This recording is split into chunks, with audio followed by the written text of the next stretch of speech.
কেবলমাত্র বলবো একজন মিথ্যাচারী অভিনেতা, রাজনৈতিক নেতৃত্ব নয়, উনি একটা ভণ্ড হিন্দু, ভণ্ড হিন্দু, ভণ্ড হিন্দু।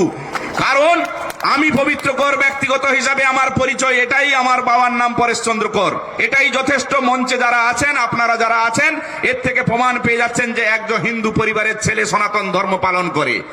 আমার সুফিয়ানদারা আছেন, সমস্ত মুসলিম নেতৃত্বরা আছেন, তাদের এই নামটুকুই যথেষ্ট। তাদেরকে মঞ্চে দাঁড়িয়ে জোর গলায় বলতে হয় না আমি ইসলাম ইসলাম ইসলাম, বলার দরকার হয় না। একজন মানুষের এই রাজ্যে কেবলমাত্র ধর্মীয় পরিচয় দিতে হয়, তার নাম শুভেন্দু অধিকারী। মঞ্চে দাঁড়িয়ে ধর্মীয় পরিচয় দেয়, আমি নাকি সনাতনের সেবক, সনাতনকে রক্ষাকর্তা, এই তার নমুনা। গোমাংস ভক্ষণকারী একজন হিন্দু, যিনি হচ্ছে যে বলে সনাতনের সেবক। আমি মনে করি আমার ধর্মগুরুর কাছে আমি আমার শিক্ষা নেব, ধর্মীয় শিক্ষা। রাজনৈতিক নেতার কাছে ধর্মীয় শিক্ষা নেব আমরা?